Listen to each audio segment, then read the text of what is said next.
Hi there. My name is Dr. Marissa May, and in this video, we're going to take a look at the composition of functions. So it's really about doing a substitution. Let me show you what I mean by this example. So I've chosen f of x to be the square root of x minus 5, and I've chosen g of x to be x squared plus 3. So if I'm going to do f of g of x, which by the way, another way you might see that written is fog.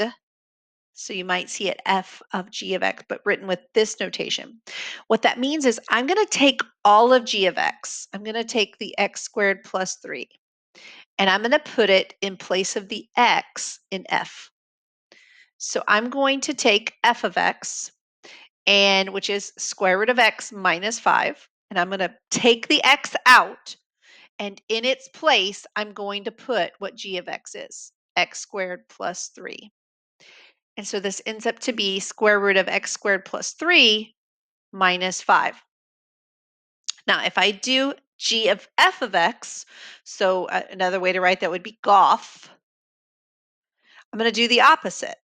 So this time I'm going to take g of x, and it had an x squared in it. I just put a parentheses in its place.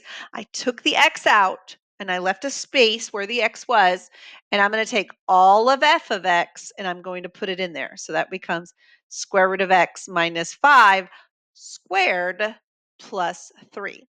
So I hope this helps. Bye for now.